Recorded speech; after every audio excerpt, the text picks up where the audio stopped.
The crack of ice shattering across the frozen lake echoed through the Wyoming mountains like a gunshot, and Samuel Garrett's heart stopped when he saw the woman plunge through the jagged opening into the dark water below. He was 100 yards away, checking his trap lines in the brutal January cold of 1876, when the sound reached him. His breath formed clouds in the frigid air as he spun toward the lake, his eyes immediately finding the hole in the ice and the pale hands desperately grasping at the edge. Without a single thought for his own safety, Samuel dropped his bundle of furs and ran. His boots pounded against the snow-covered ground, each stride eating up the distance between him and the lake. He was a large man, well over 6 feet tall, with broad shoulders packed with muscle from years of surviving alone in these mountains. His dark hair hung past his collar, whipping behind him as he ran, and his powerful legs drove him forward with the urgency of a man who knew every second counted. The ice groaned beneath his weight as he reached the lake's edge. He could see her now, a woman in a dark green traveling dress, her auburn hair plastered to her face as she struggled against the pull of the water. Her lips were already turning blue, her movements growing sluggish. The cold would kill her in minutes if the water didn't drag her under first.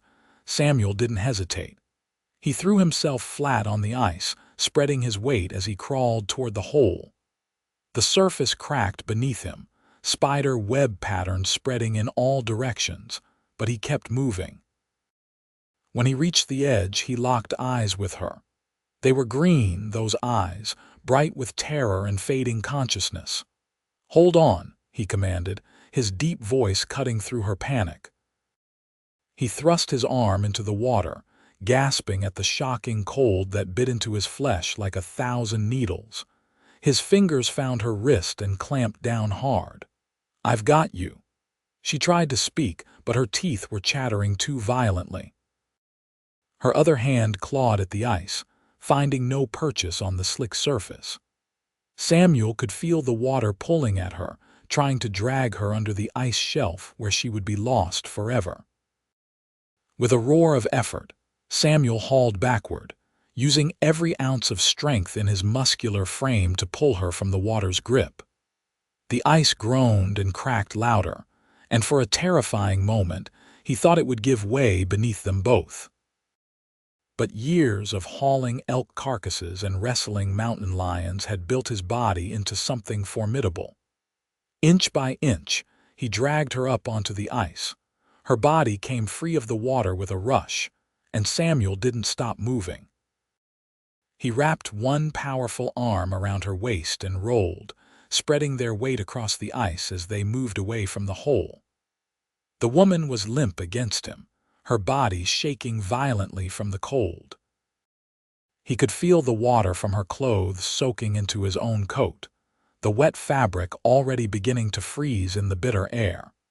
When they reached solid ice near the shore, Samuel surged to his feet, lifting her as easily as if she weighed nothing.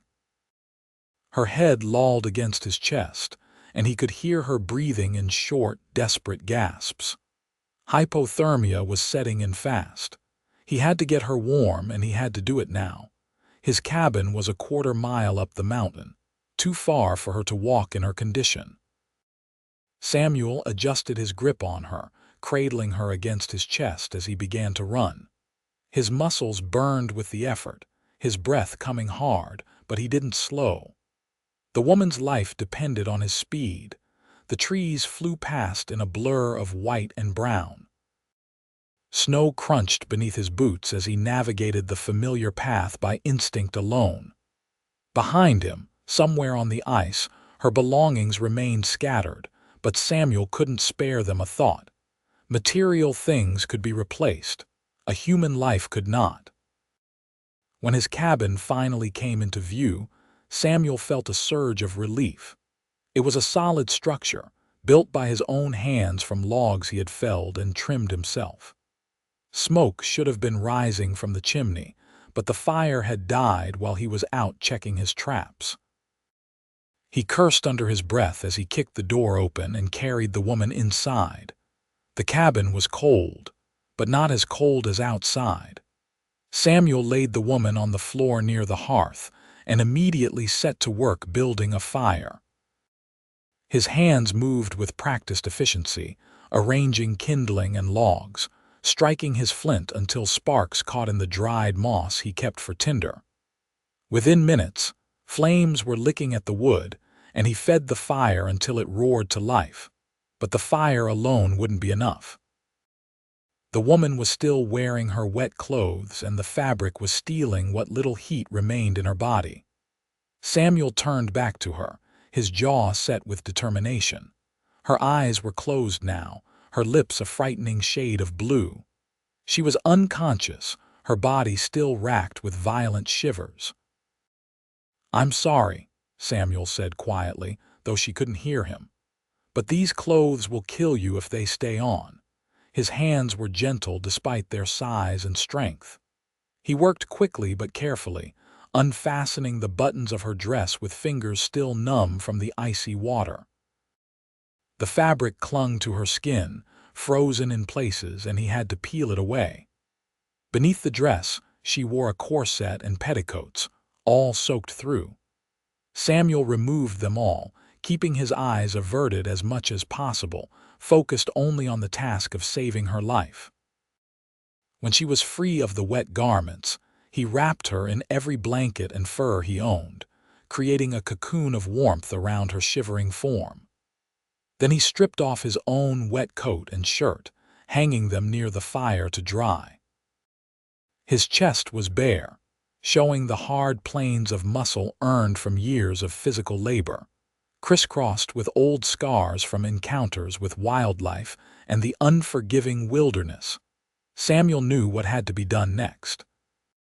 He had seen men die from the cold before, had watched the life drain from their eyes as their bodies simply gave up the fight to stay warm. Blankets alone wouldn't be enough, not when she was this far gone. She needed body heat, and she needed it now. He climbed into the nest of blankets and furs, gathering her against his chest. Her skin was like ice against his, so cold it almost hurt to touch. Samuel wrapped his arms around her, using his large body to shield her from the cold, to share his warmth with her. He pulled the furs tight around them both, creating a shelter within a shelter. For long minutes, Samuel simply held her, feeling her violent shivers gradually begin to ease. His own body was warm, heated by exertion and the fire that now crackled merrily in the hearth. He rubbed her arms and back, trying to stimulate circulation, willing his warmth to flow into her. "Come on," he murmured against her hair. "Stay with me. You're going to be all right." Time passed slowly. Samuel fed the fire periodically, reaching out with one long arm to add logs without leaving the warmth of the furs. The cabin grew warmer, and gradually, so did the woman in his arms. Her shivers became less violent, her breathing steadier. Color began to return to her lips, changing from blue to pale pink. As night fell, she finally opened her eyes. Samuel felt the change in her breathing and looked down to find those green eyes staring up at him with confusion and dawning awareness. For a long moment, they simply looked at each other, and Samuel felt something shift in his chest, a feeling he hadn't experienced in his years of solitude. "Where am I?" Her voice was barely a whisper, rough from the cold. "You're safe," Samuel replied, his deep voice gentle. "You fell through the ice. I brought you to my cabin." Her eyes widened as memory flooded back. She tried to sit up, then seemed to realize she was naked beneath the furs and pressed against an equally bare man. A flush crept up her neck, but to her credit, she didn't panic. "You saved my life," she said quietly. Samuel nodded. "Couldn't very well leave you to freeze. My clothes were killing you. They're drying by the fire." He paused, then added, "I only did what was necessary to keep you alive." She studied his face for a long moment, and Samuel found himself unable to look away. There was intelligence in those eyes and strength, despite what she had just endured. "I believe you," she said finally, "and thank you. I'm Delilah Owens. Samuel Garrett. Most folks call me Sam, though there aren't many folks up here to call me anything." A small smile touched Delilah's lips. "You live alone." "Have for the past 5 years. I'm a trapper. These mountains are my territory." Delilah was quiet for a moment, her eyes searching his face. "I suppose I should be frightened, finding myself alone with a strange man in the middle of nowhere, but somehow I'm not." "Good," Samuel said simply, "because you're going to have to stay here at least a few days. That cold got deep into your bones. You need time to recover before you try to go anywhere." "I was traveling to Fort Bridger," Delilah said, her voice growing tired. "My stagecoach broke an axle about a mile from here. The driver told us to wait while he went for help, but I thought I saw a cabin across the lake and decided to take a shortcut." She closed her eyes, shame coloring her features. "Stupid decision." "The ice looked solid," Samuel said. "It should have held." "There must have been a weak spot, maybe a spring underneath keeping the water from freezing completely. Nevertheless, I should have known better, and now I've put you in an awkward position." Samuel's lips quirked. "I've been in worse positions. This one at least involves helping someone instead of being chased by a grizzly." That earned him another small smile. "You're kind. Just practical. Now sleep. Your body needs rest to recover." Delilah wanted to protest. He could see it in her eyes, but exhaustion won out. Her eyes drifted closed, and within moments, her breathing evened out into the rhythm of sleep. Samuel continued to hold her, watching the play of firelight across her face, wondering at the strange twist of fate that had brought her into his solitary life. The night passed slowly. Samuel dozed but never truly slept, keeping watch over Delilah and the fire both.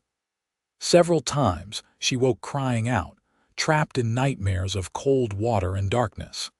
Each time, Samuel soothed her with quiet words, his large hands gentle on her back until she settled again. Dawn broke clear and cold. Samuel carefully extracted himself from the furs, tucking them securely around Delilah before moving to check her clothes. The dress and undergarments were dry but wrinkled beyond belief. He folded them carefully and set them near the furs where she could reach them when she woke. He dressed in dry clothes from his trunk, then set about making breakfast. His supplies were simple but adequate. He had flour for biscuits, strips of dried elk meat, and coffee beans he ground by hand. The smell of coffee brewing and meat sizzling in his iron skillet filled the cabin, and he heard Delilah stir behind him. "That smells wonderful," she said, her voice still rough but stronger than the night before. Samuel glanced over his shoulder. She had pulled the furs up to her chin, her auburn hair a wild tangle around her face. Even disheveled and recovering from near death, she was beautiful. The thought surprised him. He had lived without female company for so long that he thought he had forgotten how to notice such things. "Your clothes are there," he said, nodding to the folded pile. "I'll step outside while you dress." "Thank you." Samuel pulled on his heavy coat and stepped out into the bitter morning cold. The sky was clear, a brilliant blue that promised another frigid day. He busied himself splitting wood, giving Delilah privacy and himself time to think. Her presence in his cabin unsettled him in ways he couldn't quite name. For 5 years, he had been alone by choice, content with his solitary existence. He had come to these mountains to escape the noise and judgment of society, to live by his own rules. The war had left him hollow, and the mountains had slowly filled him back up with something like peace. But now there was Delilah, and peace seemed suddenly insufficient. When enough time had passed, Samuel gathered an armload of wood and returned to the cabin. Delilah was dressed, seated on the edge of his bed with a fur wrapped around her shoulders. Her dress was wrinkled and she had done her best to tame her hair, but she still looked fragile, her face pale against the dark green fabric. "How do you feel?" Samuel asked, setting the wood by the hearth. "Tired, sore, but alive thanks to you." She watched him move about the cabin with an expression he couldn't read. "I've been thinking about what happened yesterday. You could have died too, coming after me like that. The ice could have given way beneath us both." Samuel shrugged his broad shoulders. "Didn't though." "But you didn't hesitate. Why?" He turned to face her fully, his dark eyes serious. "Because it was the right thing to do. Because no one deserves to die alone and afraid. And because I've seen too much death in my life to stand by and let it happen when I might prevent it." Delilah held his gaze. "You were in the war." It wasn't a question, but Samuel nodded anyway. "Confederate Army, though I'm not proud of which side I fought for. By the end, I wasn't sure what I was fighting for at all, except to keep myself and my brothers in arms alive." He paused, old memories flickering across his face. "Didn't always manage that either." "I'm sorry," Delilah said softly. "It was a long time ago, and this is a conversation too heavy for breakfast." Samuel moved to the table, ladling food onto 2 tin plates. "Come eat. You need your strength." Delilah rose carefully, testing her legs. She was steady enough, though Samuel noticed the way she held onto the furniture as she crossed to the table. He pulled out a chair for her, and she sat with a grateful sigh. They ate in companionable silence. Delilah was clearly hungry, eating every bite despite the simple fare. When they finished, she helped Samuel clean up, moving slowly but insisting she was capable of helping. "Tell me about Fort Bridger," Samuel said as they worked. "What takes you there?" "A teaching position," Delilah replied. "The fort has established a school for the children of soldiers and settlers. I was hired to teach reading, writing, and arithmetic." "You're a teacher." "I am. I taught at a girls' school in Philadelphia before this, but I wanted something different. An adventure, I suppose." She smiled ruefully. "Though I didn't expect quite this much adventure." Samuel found himself smiling back. "Well, you'll have quite a story to tell your students when you arrive. If I arrive. I don't even know if the stagecoach is still waiting or if they've given me up for dead. We'll sort that out once you're strong enough to travel. For now, you need to rest and regain your strength." Delilah looked like she wanted to argue but thought better of it. "You're very bossy, do you know that? I've been told I can be stubborn." "I imagine you'd have to be to survive out here alone." Samuel gestured to the furs near the fire, which he had rearranged into a comfortable nest. "Rest now. I need to check my trap lines, but I'll be back before dark." "You're leaving me alone." There was no fear in her voice, only curiosity. "You're safe here. The door bars from the inside. Keep the fire going and don't try to do too much. Your body is still recovering." Delilah nodded, settling into the furs with visible relief. Samuel pulled on his coat and gear, gathering the furs he had dropped the day before and his trap supplies. Before he left, he looked back at her. "I'm glad you're all right, Delilah. I'm glad you found me, Samuel." The cold hit him like a wall as he stepped outside, but Samuel barely noticed. His mind was full of thoughts of green eyes and auburn hair, of a woman who had faced death and woken with grace and gratitude instead of hysterics. He had lived alone for 5 years, and in one day, Delilah Owens had turned his carefully ordered world upside down.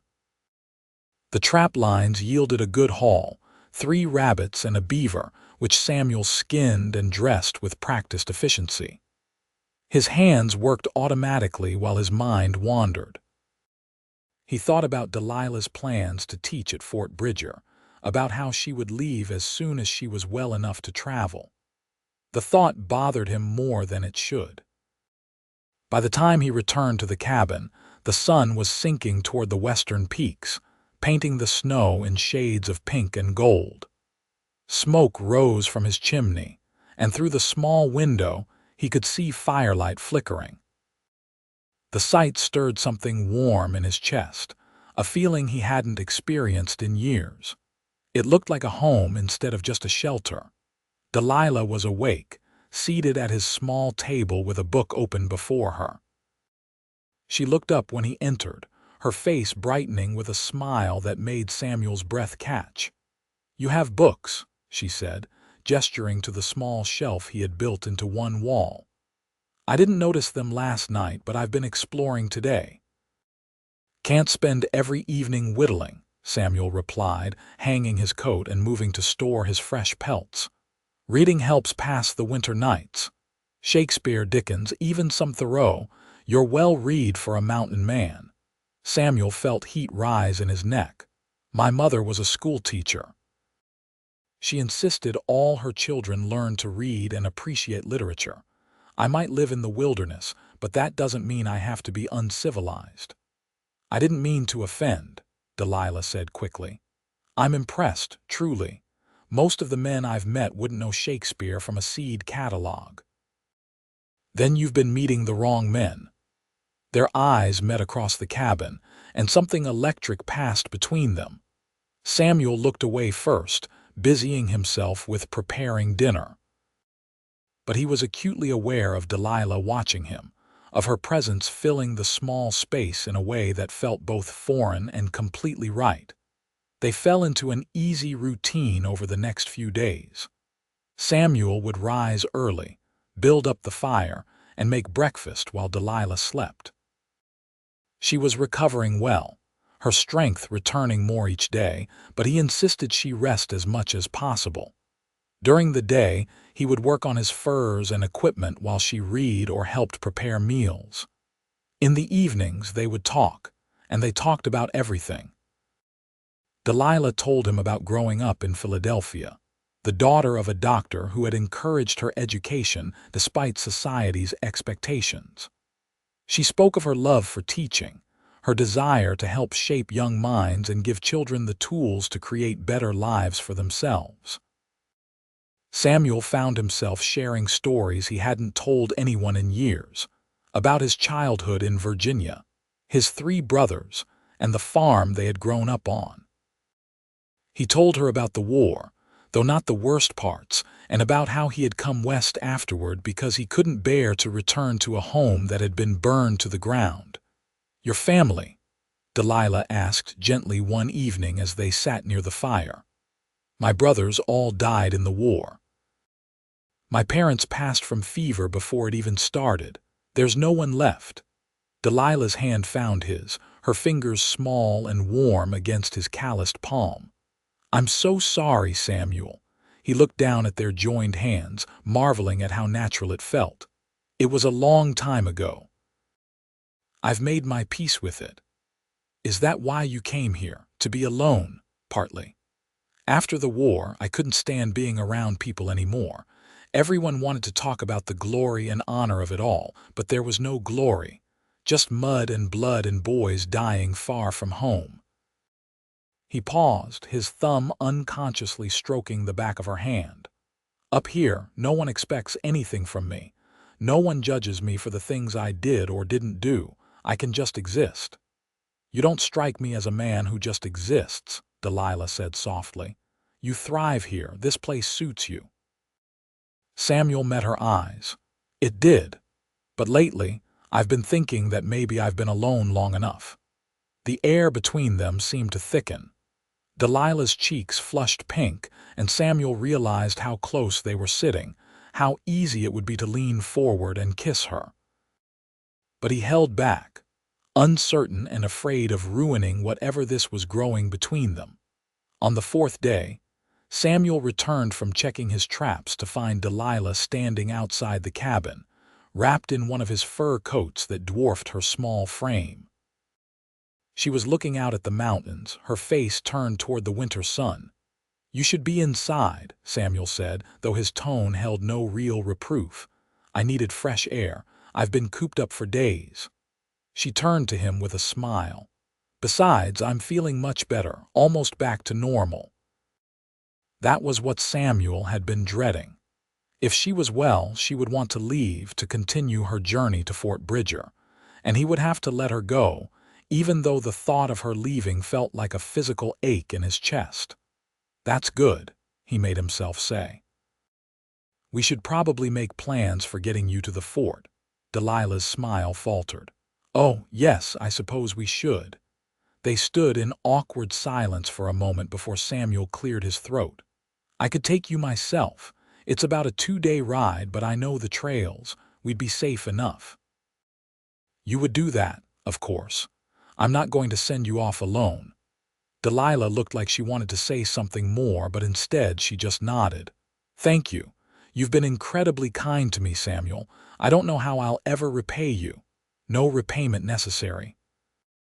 I'm just glad I was there when you needed help." They returned to the cabin together, but the easy warmth between them had cooled. Samuel cursed himself for bringing up her departure, for breaking the spell that had been growing stronger each day. But it had to be done. She had a life waiting for her, a purpose, and he had no right to keep her here just because he had grown accustomed to her presence. That night, Samuel lay in his bed, a makeshift arrangement he had created near the far wall so Delilah could have his proper bed. Sleep eluded him as he stared at the dark ceiling, listening to the soft sound of her breathing. The cabin felt different now that she was in it, more alive, and he dreaded returning to the silence that would follow her departure. "Samuel," Delilah's voice was quiet in the darkness. "Are you awake?" "Yes," he heard rustling as she sat up. "I can't sleep. I keep thinking about leaving, about going to Fort Bridger, and I realized something." Samuel's heart pounded. "What's that?" "I don't want to go." The words hung in the air between them. Samuel sat up slowly, trying to see her in the darkness. "What are you saying?" "I'm saying that in 5 days, I've felt more at home in this cabin with you than I ever did in Philadelphia. I'm saying that the thought of leaving, of never seeing you again, makes my chest ache." Her voice wavered slightly. "I'm saying that I think I'm falling in love with you, and I know it's sudden and probably foolish, but it's true." Samuel was on his feet before he realized he was moving. He crossed the small cabin in 3 strides, kneeling beside the bed where Delilah sat wrapped in furs and moonlight. He could see her face now, her eyes bright and uncertain in the dim light filtering through the window. "It's not foolish," he said roughly, "because I feel it too. From the moment I pulled you from that water, something changed. I've been alone so long I forgot what it felt like to want someone else in my life. But I want you, Delilah. I want you here with me." She reached out, her hand cupping his bearded cheek. "Then ask me to stay." "Stay," Samuel said, his voice fierce with emotion. "Stay here with me. I know it's not much, just a cabin in the mountains, but I can build you a better house. I can provide for you, protect you. I can make you happy if you give me the chance." Delilah's answer was to lean forward and kiss him. Her lips were soft and warm against his, and Samuel felt something that had been frozen inside him for years finally thaw. He gathered her into his arms, deepening the kiss, pouring 5 years of loneliness and longing into the contact between them. When they finally broke apart, both breathing hard, Delilah smiled against his lips. "Yes, I'll stay as long as you'll have me." "Forever then," Samuel murmured, kissing her again. "I'll have you forever." They spent the rest of the night talking, making plans, and stealing kisses in the darkness. Delilah would need to send word to Fort Bridger that she wouldn't be taking the teaching position. Samuel would need to make a trip to the nearest trading post for supplies, and to find a preacher or justice of the peace who could marry them. They both agreed they wanted to do things properly, despite the unconventional circumstances of their meeting. As dawn broke, Samuel held Delilah close, her head resting on his broad chest as they watched the sun paint the sky in brilliant colors. He had saved her life by pulling her from the ice, but in truth, she had saved him too. She had reminded him that he was still alive, still capable of feeling, still worthy of love. The next week was a flurry of activity. Samuel made the 2-day journey to the trading post in South Pass City, leaving Delilah in the cabin with strict instructions to stay inside and keep the fire going. He hated leaving her, but the trip was necessary. He bought supplies, flour and sugar, coffee and salt. He bought fabric for Delilah to make new dresses and thread to sew them with. And he bought a simple gold band, the best the trading post had to offer, imagining how it would look on her finger. He also found a circuit preacher who agreed to make the journey back to the cabin the following month to perform a wedding ceremony. The man had been skeptical at first, wondering what kind of woman would agree to marry a mountain man and live in the wilderness. But Samuel's sincerity and obvious love had convinced him. When Samuel returned to the cabin, Delilah flew into his arms, and he realized she had been as worried about his absence as he had been about leaving her. They held each other for long minutes, not speaking, just grateful to be together again. "I was afraid you might change your mind," Delilah confessed against his chest. Samuel pulled back to look at her, his dark eyes serious. "Never. You're mine now, Delilah, and I'm yours." Nothing will change that. Over the following weeks, they prepared for their wedding and their life together. Samuel began work on an addition to the cabin, wanting to give Delilah more space and comfort. His muscles strained as he felled trees and stripped logs, shaping them into walls that would create a proper bedroom and a larger living area.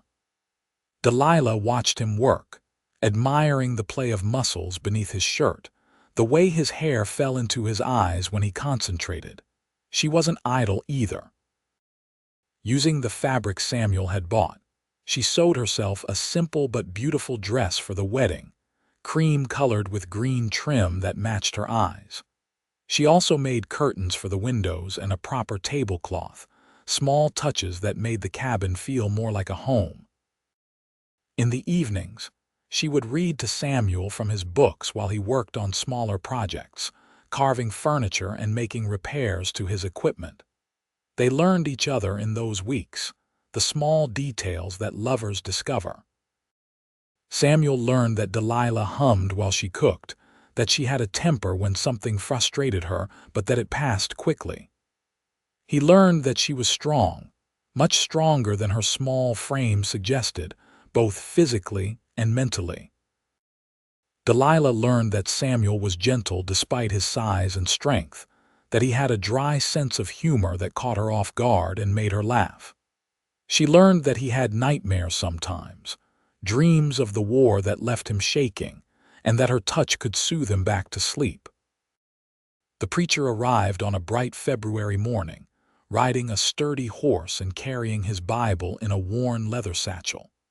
He was an older man with kind eyes and a wealth of experience written in the lines of his face. He performed the ceremony in front of the fireplace, with the mountains visible through the window as their only witnesses. Samuel wore his best clothes, a clean shirt and trousers he had saved for special occasions. But it was Delilah who took his breath away. She stood before him in her handmade dress, her auburn hair swept up and adorned with small flowers she had dried from the previous autumn. She was beautiful, radiant with happiness, and Samuel felt his throat tighten with emotion as he took her hands in his. The ceremony was simple but profound. They spoke their vows with conviction, promising to love and cherish each other through whatever life might bring. When the preacher pronounced them husband and wife, Samuel kissed Delilah with a tenderness that made even the weathered old preacher smile. They shared a wedding meal with the preacher, venison stew and fresh biscuits that Delilah had made that morning. The preacher blessed their union and their home before departing, accepting Samuel's generous payment and riding back toward civilization with well wishes for the newlyweds. Alone at last, Samuel carried Delilah over the threshold of the cabin, making her laugh with the traditional gesture. He set her down gently, his hands lingering on her waist as he looked down at her. "Mrs. Garrett," he said softly, testing the name. "Mr. Garrett," she replied, her eyes shining. "My husband, my wife." They came together in a kiss that quickly deepened, years of loneliness and longing pouring out in their embrace. Samuel lifted Delilah into his arms, carrying her to the bed they would now share. Their wedding night was tender and passionate, a celebration of their love and commitment to each other. Samuel was gentle with her, his large hands careful and reverent on her body, showing her with actions what words couldn't adequately express.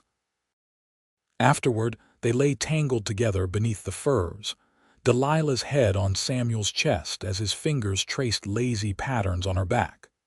The fire crackled softly, casting dancing shadows on the walls, and outside, the wind whispered through the pines. "I never imagined my life would turn out like this," Delilah murmured. "A month ago I was in Philadelphia, preparing for a completely different future." "Regrets?" Samuel asked, though his tone suggested he already knew the answer. "Not a single one. Though I suppose I should thank whoever failed to maintain that stagecoach axle." Samuel chuckled, the sound rumbling through his chest. "And I should thank whoever suggested you take a shortcut across the lake." "That was my own foolish idea," Delilah admitted. "But if I hadn't fallen through the ice, I never would have met you, so perhaps it was fate." "Fate," Samuel repeated thoughtfully. "Maybe so. I spent 5 years running from life, hiding in these mountains. But life found me anyway in the form of a stubborn schoolteacher who thought she could walk across a frozen lake." Delilah swatted his chest playfully. "I'm not stubborn. Yes, you are, and I love you for it." "I love you too, Samuel, more than I ever thought possible." They drifted into sleep wrapped in each other's arms, two people who had found in each other exactly what they needed, even if they hadn't known they were looking. The months that followed were the happiest of Samuel's life. He continued his trapping, but now he had Delilah to come home to each evening, her smile and warm embrace making the hard work worthwhile. She transformed the cabin into a true home, adding small touches of beauty and comfort wherever she could. She planted a garden in the spring, coaxing vegetables from the mountain soil with determination and patience. She baked bread that filled the cabin with mouth-watering aromas and sewed clothes for them both. But more than the physical contributions, Delilah brought joy and light into Samuel's life. She made him laugh, challenged his thinking with spirited discussions about the books they read together, and showed him that he was worthy of love and happiness. The nightmares that had plagued him for years came less frequently, and when they did, Delilah was there to hold him and chase away the darkness. Samuel, in turn, gave Delilah adventure and purpose. He taught her the ways of the wilderness, how to read the signs of weather and wildlife, how to preserve food and prepare hides. He took her on long walks through the mountains, showing her the hidden beauty of his territory, and he loved her with a fierce devotion that left no room for doubt. By midsummer, Delilah had news that filled them both with excitement and a touch of fear. She was pregnant, carrying their first child. Samuel was overwhelmed with emotion when she told him, gathering her into his arms and holding her as if she were made of glass. "I'm going to be a father," he said wonderingly. "And I'm going to be a mother," Delilah replied, her eyes bright with happy tears. "We're going to have a family, Samuel." The thought terrified and thrilled him in equal measure. A family. He had lost his own family so many years ago, had thought he would never have the chance to create a new one. But here was Delilah, carrying his child, offering him a future he had never dared dream of. Samuel became even more protective if such a thing were possible.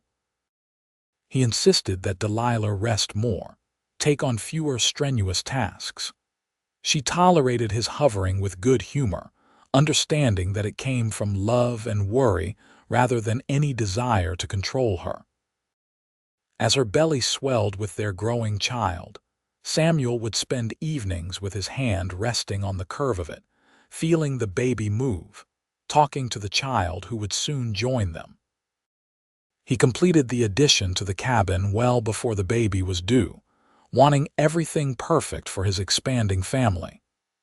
The new bedroom was spacious and comfortable, with a large bed he had built himself and a cradle he had carved with painstaking care. Every detail was crafted with love, a testament to his commitment to his wife and their future. Winter came again, a full year after Samuel had pulled Delilah from the ice. They sat together one evening, watching snow fall outside the window, and reflected on how much had changed. "A year ago I was drowning," Delilah said softly, her hands resting on her pregnant belly. "And now look at us, married with a baby on the way, completely happy." "It's been the best year of my life," Samuel replied, pulling her close.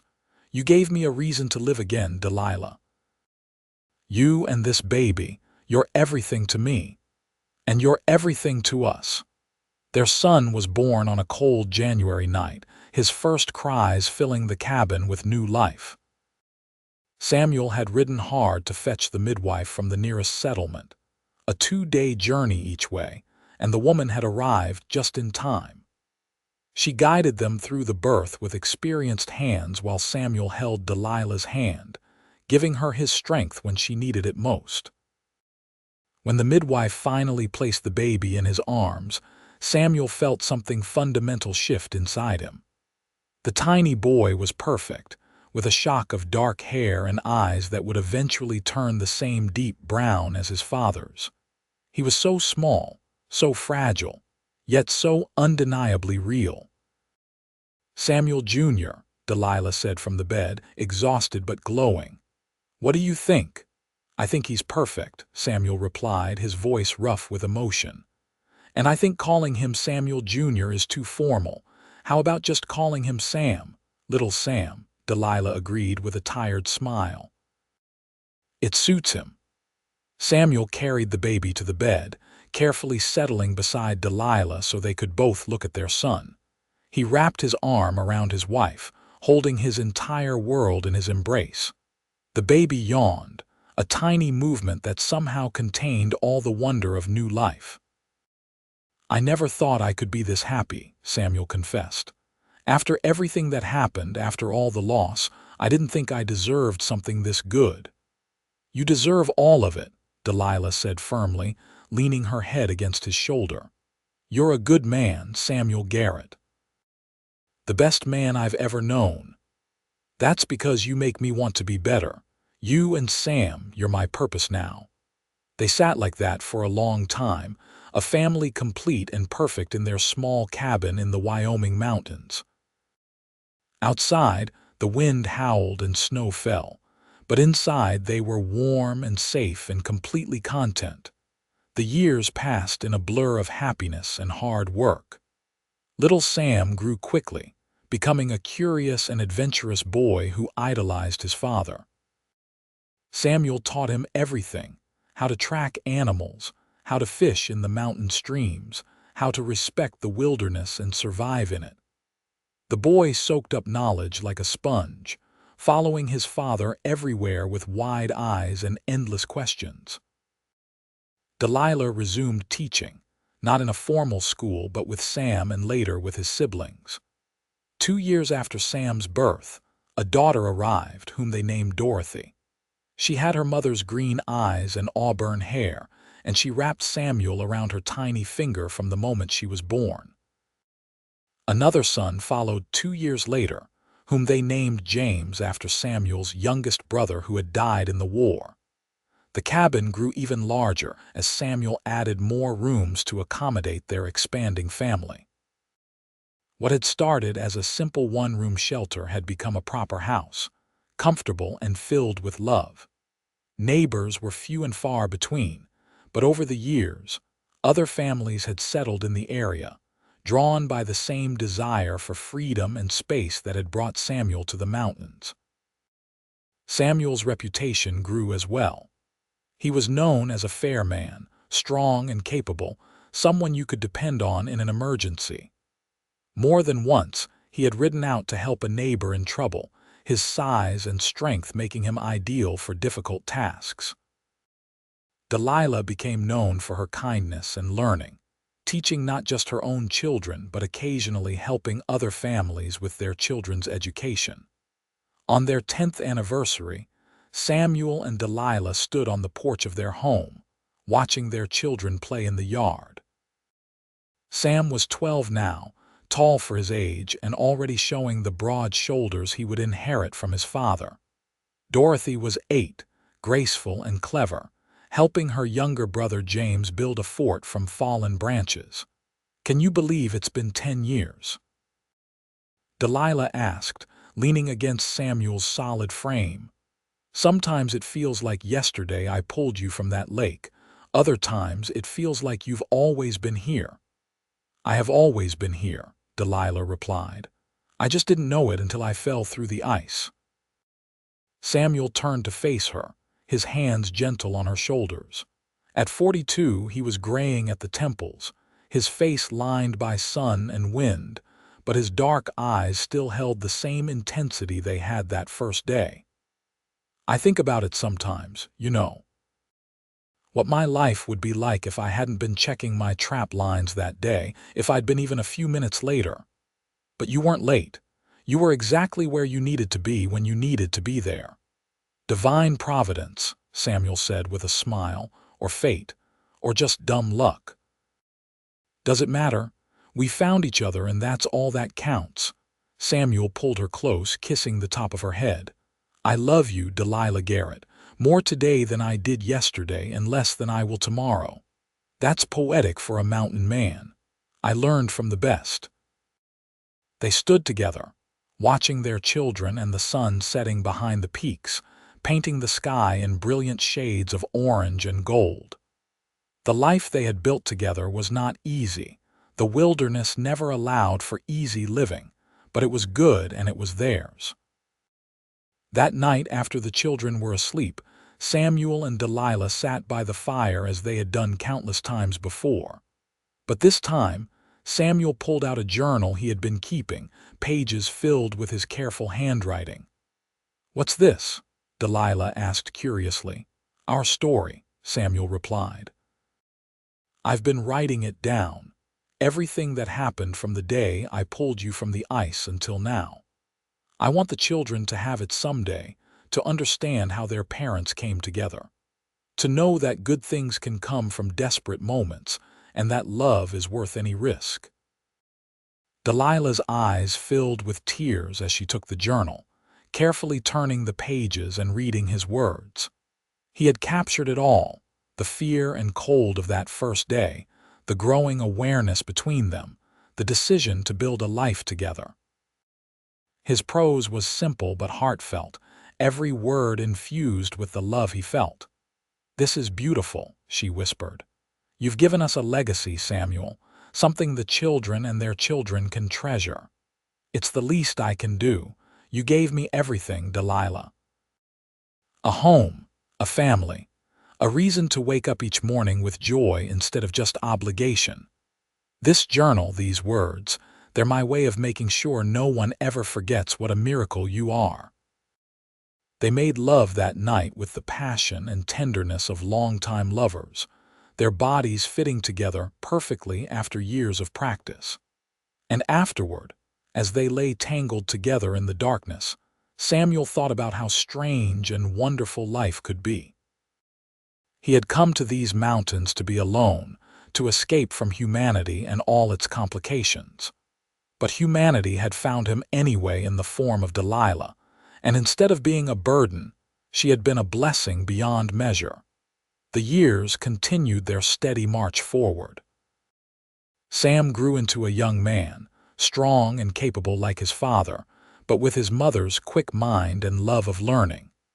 He eventually left to attend university in the East, a decision that tore at Samuel's heart but filled him with pride. Dorothy proved to have a gift for art, creating beautiful drawings and paintings of the mountain landscape that were eventually sold in galleries in Denver and San Francisco. James became a rancher, settling on land adjacent to his parents and raising cattle and horses. Through it all, Samuel and Delilah remained the center of their family, the foundation upon which everything else was built. They grew old together, their hair turning silver, their bodies showing the wear of hard-lived lives. But their love never diminished, never faded. If anything, it grew stronger, tempered by time and trials into something unbreakable. On their 30th anniversary, their children gathered at the house for a celebration. Sam had come from Boston, where he was now a professor of literature. Dorothy had traveled from San Francisco with her husband and 3 children, and James rode over from his ranch with his wife and 2 sons. The house was full of noise and laughter, 3 generations of Garretts celebrating the love that had started it all. As evening fell, Sam stood to make a toast. He had his father's height and build but his mother's green eyes, and he looked at his parents with obvious affection. 30 years ago, my mother fell through the ice, and my father jumped in without hesitation to save her, Sam began. That single act of courage and selflessness started everything we have here today. It gave us our family, our legacy, our foundation. But more than that, it showed us what love looks like. Real love, the kind that doesn't hesitate or calculate the cost. The kind that simply acts because it's the right thing to do. He raised his glass. To Samuel and Delilah Garrett, the best parents anyone could ask for, and the truest example of love I've ever known. The toast was echoed around the room, glasses clinking, and Samuel felt Delilah's hand find his under the table. He squeezed it gently, his eyes finding hers across the crowded room. In her smile, he saw everything they had been through together, every joy and sorrow, every triumph and challenge. Later, when the house had quieted and their children and grandchildren were asleep in various rooms, Samuel and Delilah walked out into the cool mountain night. The stars were brilliant overhead, undimmed by any city lights, and the air was crisp and clean. 30 years, Delilah said softly. Where did the time go? Into every gray hair on our heads and every laugh line around our eyes, Samuel replied, pulling her close. And I wouldn't trade a single moment of it, not even the hard times, especially not the hard times. They made the good times sweeter. They stood together in comfortable silence, listening to the night sounds of the forest. An owl hooted somewhere nearby, and in the distance, a coyote howled at the moon. These were the sounds that had formed the backdrop of their lives, as familiar as heartbeats. Do you ever wonder what would have happened if that stagecoach hadn't broken down? Delilah asked. If I had made it to Fort Bridger and become a teacher there? Samuel considered the question seriously. Sometimes, but then I remember that I don't believe in coincidence anymore. Everything happened exactly as it was supposed to happen. You were meant to fall through that ice, and I was meant to be there to pull you out. The rest was just us choosing to honor what fate had given us. Choosing wisely, Delilah agreed. The best choice I ever made was saying yes when you asked me to stay. The best choice I ever made was asking. They returned to the house eventually, to the warmth and the family they had created together. As Samuel helped Delilah prepare for bed, carefully unlacing her dress as he had done thousands of times before, he marveled at the journey they had taken together. From that first desperate moment in the icy water to this peaceful night surrounded by their legacy, it had been an incredible ride. In bed, Delilah curled against Samuel's side, her head on his shoulder, his arm around her waist. This was how they had slept for 30 years, bodies fitting together like pieces of a puzzle. Samuel listened to her breathing even out as she drifted toward sleep, and he allowed himself to feel profoundly grateful. "I love you," he whispered into the darkness, not sure if she was still awake. "I love you too," came her sleepy reply. "Always have, always will." Samuel closed his eyes, a smile on his lips.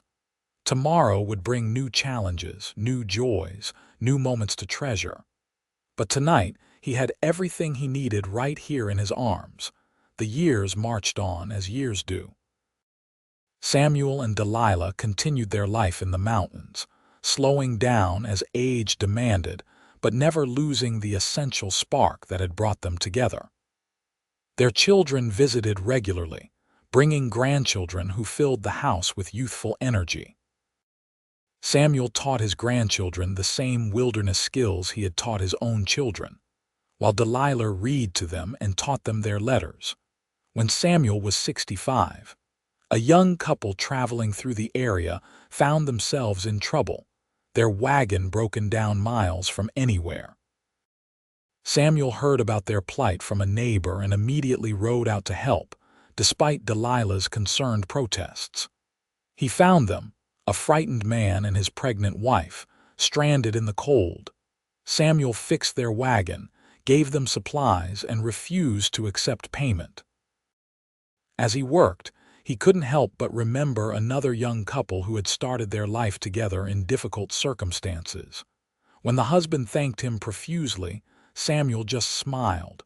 "Pay it forward," he said simply. "Help someone else when you get the chance. That's payment enough."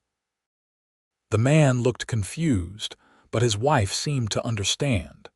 She thanked Samuel with tears in her eyes, and as he rode away, Samuel felt a deep sense of satisfaction. The kindness he had shown Delilah all those years ago continued to ripple outward, touching lives he would never know about. That night, he told Delilah about the encounter, and she smiled knowingly.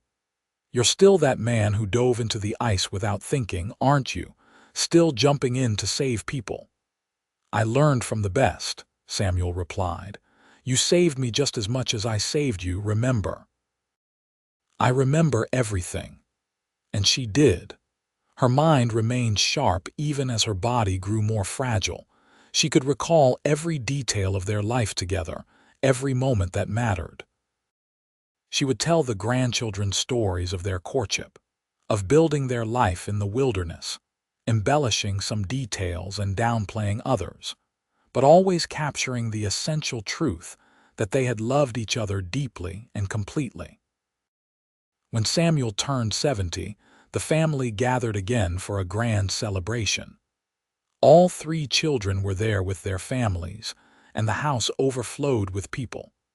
Samuel stood on his porch, looking out at the gathering, and felt overwhelmed with emotion.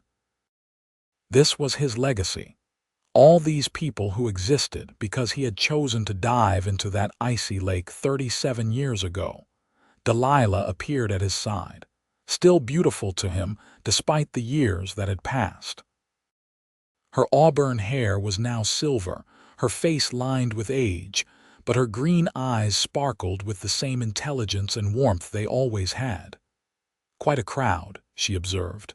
"Quite a family," Samuel corrected. "Our family. Who would have thought that day on the ice that we would end up here?" "I think I knew," Samuel said thoughtfully. "Maybe not consciously, but some part of me recognized you immediately, recognized that you were going to change my life. For the better, I hope." Samuel turned to her, taking both her hands in his.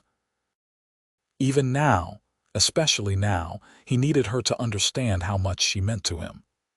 "Delilah, you took a broken, hollow man and made him whole again. You gave me purpose and joy and a reason to face each new day. Everything good in my life came from you." "And everything good in mine came from you," Delilah replied, her voice thick with emotion. "We saved each other, Samuel. That's the real story, not just the dramatic rescue on the ice. We continued to save each other every single day." They kissed then, a sweet, gentle kiss that held 37 years of love and partnership. Their grandchildren saw and giggled, unused to seeing older people display affection so openly.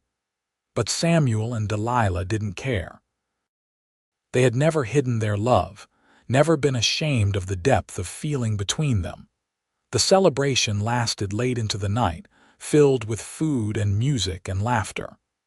Samuel danced with Delilah, his steps slower than they once were, but no less sure. He danced with his daughter and his daughters-in-law and his granddaughters.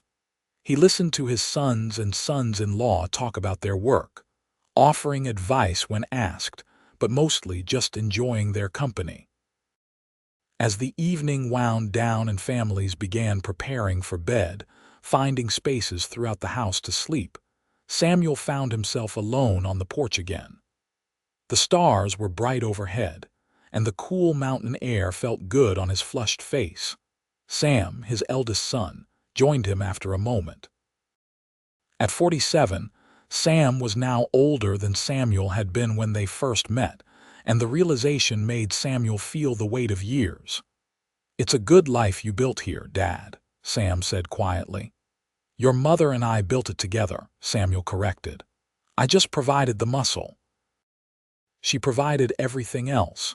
You're being modest, but I wanted to thank you while I have the chance, for showing me what it means to be a good husband, a good father, a good man. Everything I am, I learned from watching you." Samuel felt his throat tighten. "You've made me proud, son. All of you have. You took what your mother and I taught you and built even better lives for yourselves. We had a solid foundation to build on." Sam paused, then added, "I read the journal again recently, the one you wrote about how you and Mom met. I've read it dozens of times over the years, but this time something struck me that never had before." "What's that?" "You could have died too, jumping into that water. The smart thing, the safe thing, would have been to go for help, but you didn't hesitate. You risked everything to save a complete stranger." "It wasn't a choice," Samuel said simply. "Not really. I saw someone in trouble and I acted. That's not heroism, it's just being human." "But that's exactly what heroism is, Dad. Doing the right thing without stopping to consider the cost. And you've done that your whole life, for Mom, for us, for neighbors and strangers. You've shown us all what it means to live with integrity and love." Father and son stood together in the darkness, the silence between them comfortable and companionable. After a while, Delilah appeared in the doorway, backlit by the warm glow from inside. "Come to bed, you two. Morning will come early with all these people to feed." Samuel smiled and followed her inside, Sam trailing behind. As he prepared for bed, surrounded by the gentle sounds of his sleeping family, Samuel felt a profound sense of peace. His life had been good, better than he ever could have imagined during those dark years after the war. And it had all started with one impulsive decision to jump into icy water after a falling woman. The seasons continued their endless cycle. Samuel and Delilah celebrated their 40th anniversary quietly, just the two of them in the home they had built together. They were both in their 70s now, their bodies slower and more fragile, but their minds remained sharp and their love as strong as ever. They spent long evenings by the fire, reading together or simply sitting in comfortable silence. Sometimes they would reminisce, telling each other stories they both knew by heart but never tired of hearing. Other times they would talk about their children and grandchildren, marveling at the lives they were living, the choices they were making. "You have any regrets?" Delilah asked one winter night as they sat wrapped in furs before the fire. Samuel considered the question seriously. "I regret the war and the men who died. I regret the years I spent alone before I met you, though I suppose I needed that time to heal, but regrets about our life together. Not one. Not even that I took you away from your solitary existence, especially not that. That solitary existence wasn't living, it was just existing. You taught me the difference." Delilah leaned her head against his shoulder, and Samuel wrapped his arm around her, holding her close. They sat like that as the fire burned low, two people who had faced life's challenges together and emerged stronger for it. As winter deepened, Samuel noticed that Delilah was slowing down more than usual. She tired easily and seemed to have trouble catching her breath. When he pressed her about it, she waved off his concerns, insisting she was just getting old. But Samuel knew his wife, knew every subtle change in her expressions and movements, and he worried. James rode to the nearest town to fetch the doctor, and when the man examined Delilah, his expression was grave. He spoke to Samuel privately, explaining that Delilah's heart was weakening, that the years were catching up with her. There was nothing to be done except keep her comfortable and make sure she didn't overexert herself. Samuel received the news with quiet devastation. He thanked the doctor, paid him for his time, and then sat on the porch in the cold, trying to process what he had been told. The thought of losing Delilah was unbearable, yet he knew it was inevitable. They were both old now, and while he had hoped they might have more years together, he understood that life didn't always grant such wishes. When he went back inside, Delilah was sitting in her chair by the fire, and from the look in her eyes he knew she had heard. She held out her hand to him, and Samuel crossed the room to take it, kneeling beside her chair. "I'm not afraid," she said softly. "I've had a wonderful life, Samuel. More than I ever dreamed of." "Don't talk like that," Samuel said roughly, his voice thick with emotion. "You're going to be fine." "Samuel." She cupped his bearded cheek with her hand. "We both know that's not true. My heart is giving out. The doctor said so, and I can feel it. I'm tired, more tired than I've ever been." "Then rest. I'll take care of everything. You just rest and get stronger." But Delilah didn't get stronger. As spring approached, she grew weaker, spending most of her days in bed or in the chair by the fire. The children came to visit, bringing the grandchildren, and Delilah rallied whenever they were there, finding energy to talk and laugh and share stories. But Samuel saw the effort it cost her, saw the way she would collapse as soon as they left, exhausted by the exertion of appearing well. He cared for her tenderly, cooking her favorite foods even though she ate little, reading to her for hours, holding her hand whenever she needed comfort. At night, he would lie beside her in bed, careful not to jostle her, listening to her labored breathing and praying for just one more day, one more week, one more month together. On a warm May evening, with the windows open to let in the spring air, Delilah asked Samuel to help her outside. He carried her carefully, settling her in a chair on the porch where she could look out at the mountains she had loved for more than 40 years. The sun was setting, painting the peaks in shades of pink and gold, and the air was sweet with the scent of pine and growing things.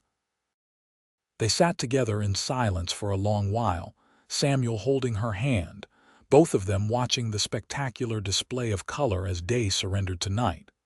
Finally, Delilah spoke, her voice weak but clear.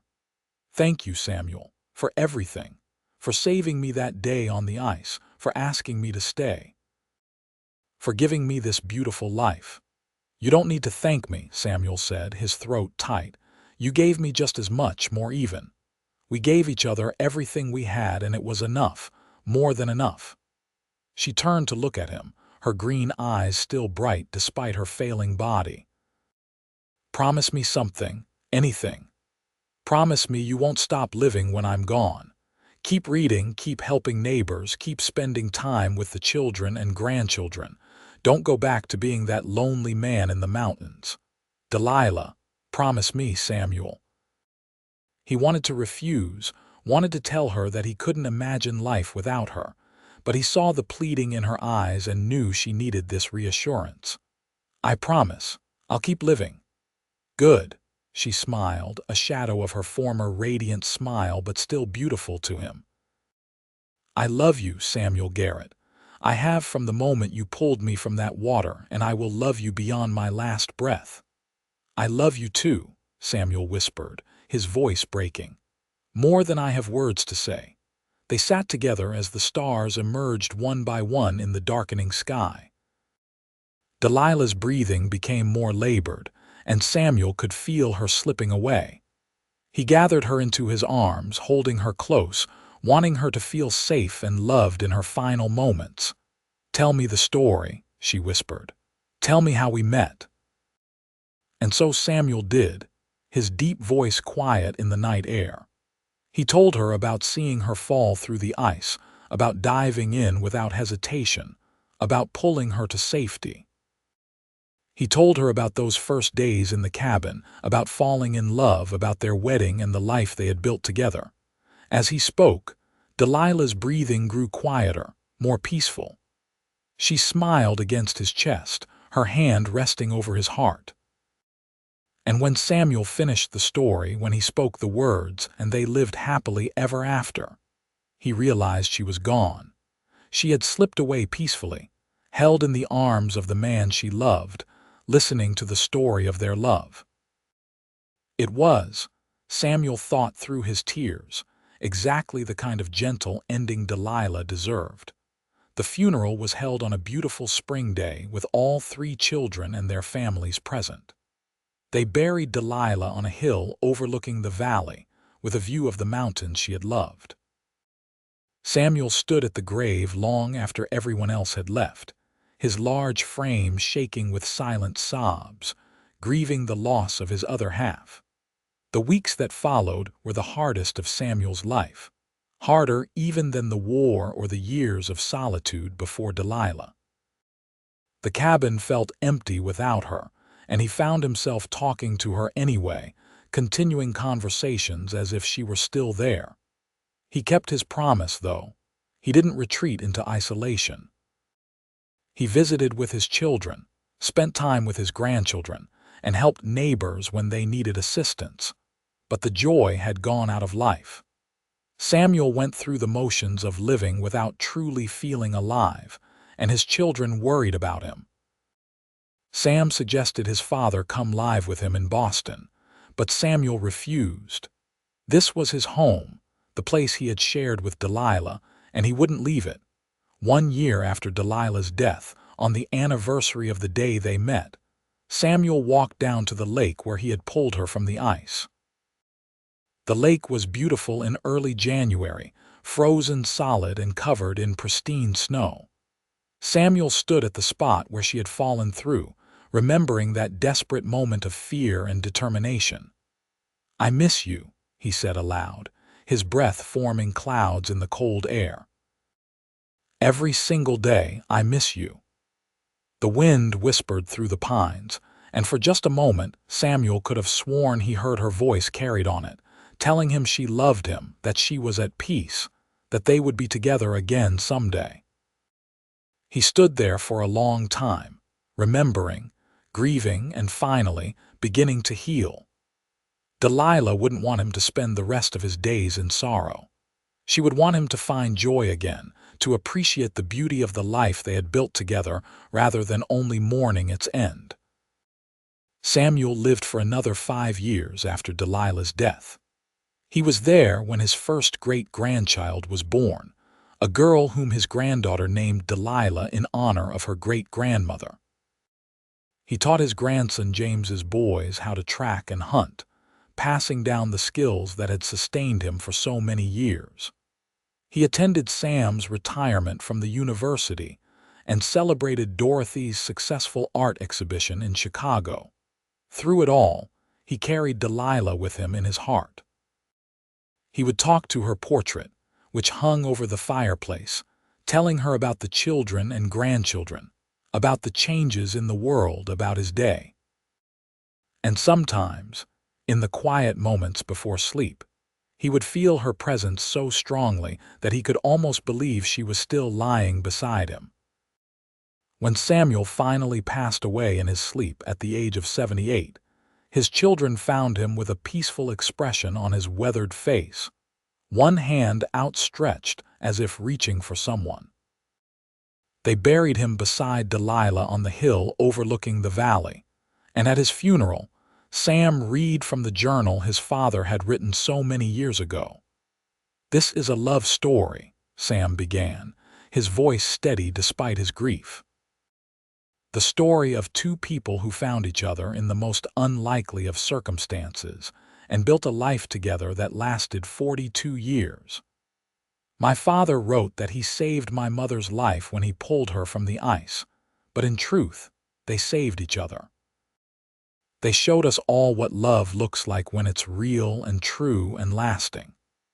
He closed the journal and looked out at the gathered family, 3 generations of Garretts who existed because Samuel had jumped into icy water without hesitation. "My parents' love created all of this," he continued, gesturing to encompass everyone present. "It created a family, a legacy, a testament to what's possible when two people choose each other every single day. And while we mourn their passing, we also celebrate their lives and the gift they gave us all." The funeral ended, but the story didn't. It lived on in the children and grandchildren and great-grandchildren. It lived on in the cabin that became a family gathering place, preserved and maintained by subsequent generations. It lived on in the journal Samuel had written, which was carefully copied and given to each new member of the family when they came of age. And it lived on in the countless retellings, as mothers and fathers told their children about the brave mountain man who had saved the beautiful schoolteacher, and how their love had created something extraordinary. The details might change slightly with each telling, embellished or simplified depending on the audience, but the essential truth remained the same. Samuel Garrett had seen a woman fall through the ice. He had dove in without thinking and pulled her to warmth. And in doing so, he had found his own salvation, his own warmth, his own reason for living. It was, in the end, the greatest rescue of all. Not just of Delilah's life, but of two hearts that had found in each other exactly what they needed. And that, the family would say as they told and retold the story over the generations, was what true love looked like. The cabin still stands to this day, maintained by the Garrett Family Trust and visited regularly by descendants who want to connect with their heritage. The lake where Delilah fell through the ice is marked with a small memorial, placed there by Sam and his siblings, commemorating the day their parents' story began. And on cold January days, when the lake freezes over and snow blankets the mountains, some say you can still feel the love that started there, a warmth that defies the winter cold, a testament to two people who found in each other a home worth building, a life worth living, and a love worth celebrating for all time. Their story became legend in the area, told around campfires and dinner tables, a reminder that sometimes the most extraordinary things can come from the most ordinary moments. That courage isn't always about grand gestures, but sometimes about simply acting when action is needed. That love isn't always planned or convenient, but can strike like lightning when you least expect it. The descendants of Samuel and Delilah Garrett continue to thrive, spreading across the country, but always maintaining their connection to the mountains where it all began. They carry with them the values their ancestors embodied: courage, love, commitment, and the willingness to dive in without thinking when someone needs saving. And so the story ends not with death but with life, not with loss but with legacy, not with an ending but with continuation. Samuel and Delilah's love story didn't end when they died. It transformed, became something larger than two people, became a foundation upon which generations could build their own lives and loves. In the end, that frozen moment when Samuel saw Delilah fall through the ice was not just the beginning of their story, but the beginning of something much greater. It was the moment when two lives intersected and created ripples that would spread outward for generations, touching lives that Samuel and Delilah would never know but would influence nonetheless. It was a rescue that saved more than just one life. It saved two hearts, created a family, and left a legacy of love that would endure long after the people who started it had returned to the earth they loved. And in that endurance, in that continuation, Samuel and Delilah Garrett achieved a kind of immortality that they never sought but richly deserved. Their love story, born in ice and fire, in desperate need and selfless action, in the wild beauty of the Wyoming mountains, remains a testament to the power of choosing love, choosing courage, and choosing to dive in without thinking when your heart tells you it's right. And they lived, if not happily ever after in the fairy tale sense, then fully and completely, with joy and sorrow, triumph and challenge, but always together, always committed, always in love, which is, perhaps, the truest happy ending of all.